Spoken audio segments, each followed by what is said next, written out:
The next topic that we are going to discuss is the decision trees, and along with that, we'll also discuss the random forest. Now, these two topics are related to each other because the main thing uh, or the core algorithm that we have is the decision trees, and random forest can be considered just as an extension to the decision trees. So, let's firstly discuss upon the decision trees and how do they work. First thing to remember is that both of these algorithms are a part of supervised machine learning again. That means we are going to work upon the labeled data here as well, where we will be given the y variable. But the most important point that I want you to understand and remember is that in this case, the y can be continuous as well as categorical, which brings me to the point that we have both the regressor as well as the classifier versions of decision trees. So depending upon how is our target variable looking like, if it is a continuous variable, we will implement a decision tree regressor or even the random forest regressor. And if the y is categorical in nature, we can use the classifier versions. So decision trees are very prominently used in the industry because they are very well suitable for both the kinds of problems, be it regression problems or classification problems. But I would like to highlight the point that decision trees are more preferred when there are large number of classes that are present in the data. So multi-class classification problems can be solved very easily, and you will end up getting good accuracies when you're trying to implement the tree based models onto this kind of data. So the problems that we could solve in the regression or the classification domain could be similar to the examples that we have discussed and seen before. So in case of continuous y variable, where it is a regression problem, it could still be predicting the salary of the employee based on several details related to the employee given to you.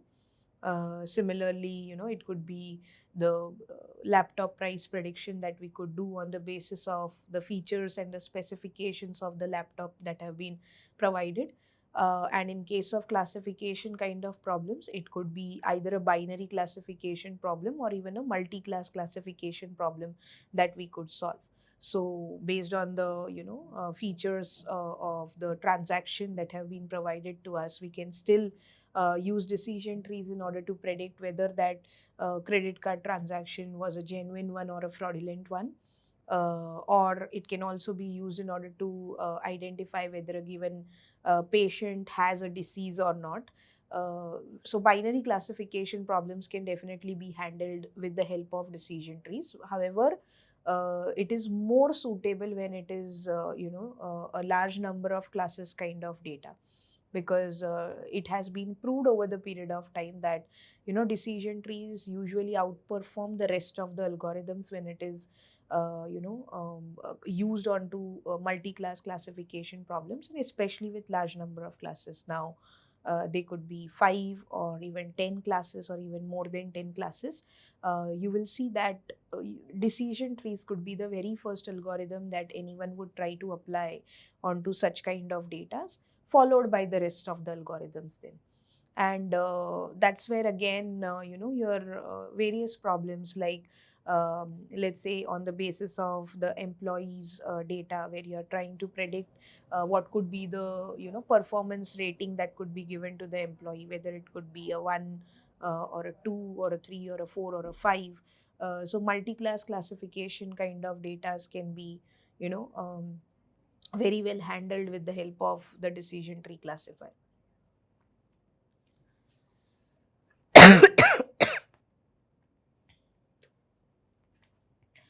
Now, the other main point that I want to discuss is that the decision trees uses a tree-like structure, and that's the reason that word tree present in the name.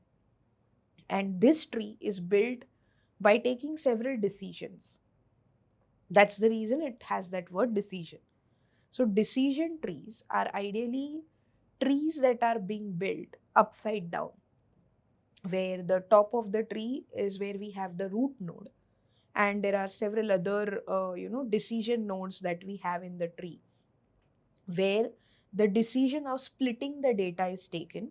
So let me mention that decision nodes are also a part of the tree. And then finally, we have the leaf or the terminal nodes, which are like the last sections of the tree. These sections will have homogeneous data. So I've put some terminologies in front of you, and let me now try to tell you what decision tree does as a whole.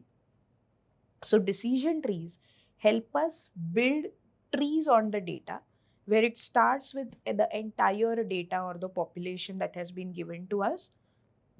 And based on several decisions, it tries to keep on splitting the data further and further till the time all that we have in the data are homogeneous subsets. Now, what are homogeneous subsets? Those kind of leaf nodes where you have all the data belonging to the same class. So that is how a decision tree grows. So now how does it split the data? There are several criterias on the basis of which the decision tree takes that decision of splitting your data into several subnodes. So we make use of criterias like the Gini index or the chi-square value or even the entropy at times. And based on these criterias, we identify the most important variable at that level which can be used for splitting. And based on that variable and the condition written on that variable, we try to split the data further. And by default, the decision trees grow to the full depth, which means like for all the data points that we have in the data, it will keep on splitting further and further till the time we reach all the data nodes as the homogeneous nodes, which are the leaf nodes in the tree. So if you try to imagine a structure related to a decision tree, let's take an example. So suppose I have a data related to the students in the class or let's say in a college, and I'm just trying to identify if a person is a fit or an unfit person. Of course, there are several criterias on the basis of which we would be able to decide that. But for now, let me keep it simple and let's consider that the very first condition that I'm trying to check is whether the person's age is less than 25. So if the person's age is less than 25, I would like to put that person into this category. And if the age is less than, is greater than 25, I would like to put the person towards this side. Okay. So if, let me just write it here, if it is a yes, it goes here. If it is a no, the person will be put over here. Okay. So if the age is less than 25, the next question that I am interested in asking is whether the person likes junk food. So let me write it here, likes junk food. Okay. So based on this, if again the person ends up saying a yes, then he could possibly go into the unfit category. And if he says that he doesn't like junk food, then he would end up going into the fit category, correct? So let's say if the person likes junk food, then probably he is unfit. Let me drag this window here so that you're able to view it properly. Yeah. So in this case, the person is unfit. And if we end up reaching towards this node, then the person could be fit. Sorry. Yeah. The person is fit. So now when, this is the, kind of section that we have created towards this side. Similarly, there'll be another section or series of questions that could be getting created towards the no branch. So if the age of the person is not less than 25, then I may have another question for him like, do you exercise? So if the person exercises, then maybe he could be a fit person. So let me create another set of arrows here. So if the person exercises, then he is a fit person. And if he does not exercise, then he is an unfit person. So suppose if I consider the fit and unfit here. These are the kind of labels that I would end up getting in this particular tree. Yeah. So this is the kind of tree that we would end up creating, and currently the tree that I have created is just by considering three variables for now, right? Where I'm considering the age, I'm considering the preference towards the junk food, and the other question that I had is related to the exercise. But there could be several other such factors that could become a part of the tree building process, and based on those simple if else kind of conditions, we are trying to reach certain conclusions. Like in our case, we were trying to reach the final conclusion of whether that person could be fit or not.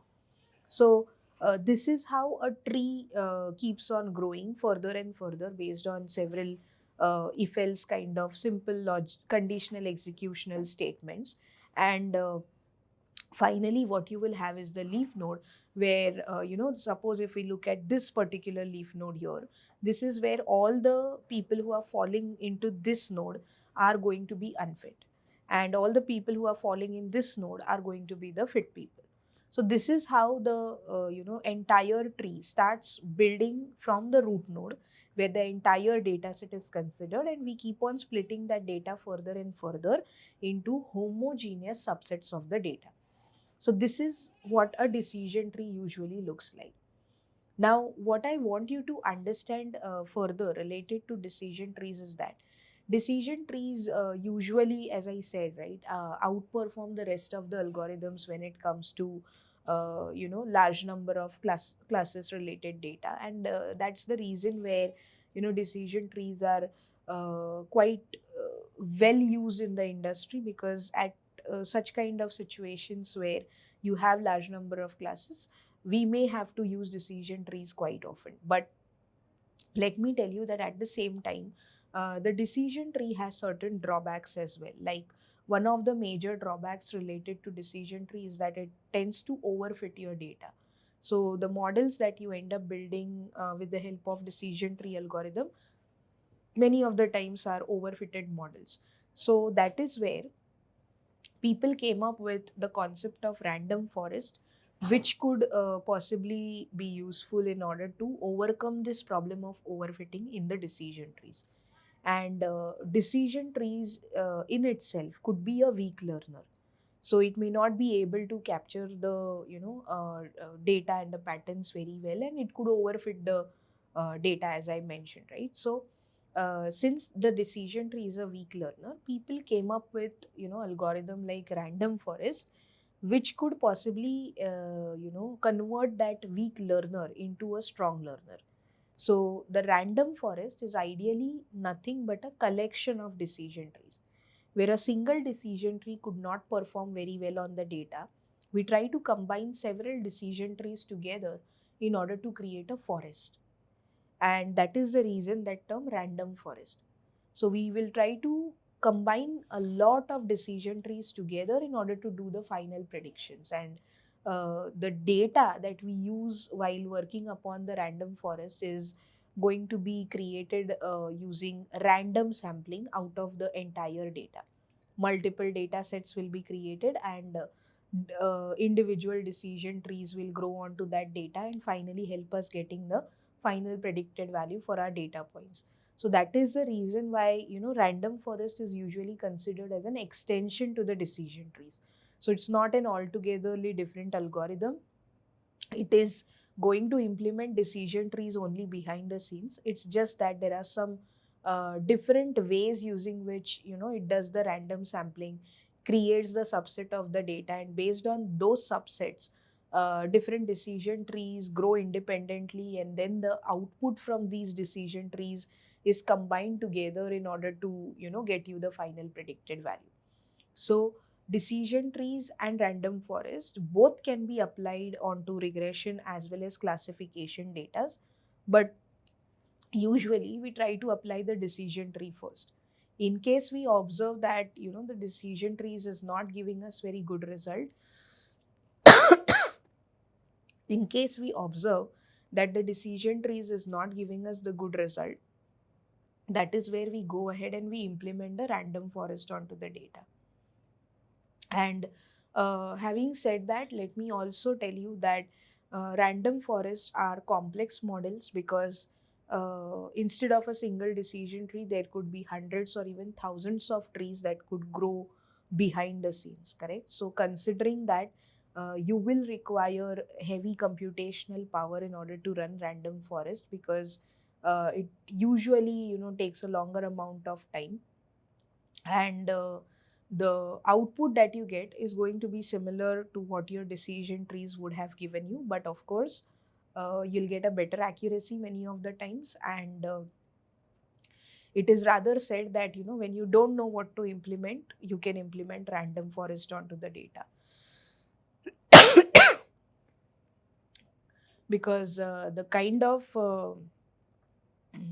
algorithm that random forest is, it usually ends up suiting most of the data really very well. So that's the kind of reputation that random forest has in the machine learning world. And this algorithm also can be used in order to work upon non-linear kind of data, especially like if we compare it to the linear regression, right? Linear regression is only suitable where you have linear relationships between the data. So when you do not have those linear relationships between the data, what are you going to use? So that is where decision trees, random forest kind of algorithms become quite popular because they suit the non-linear data really very well. Plus, if you try to talk in terms of the classification algorithms, logistic regression is an algorithm which is suitable for clearly separable classes where it can easily distinguish between the two classes very well.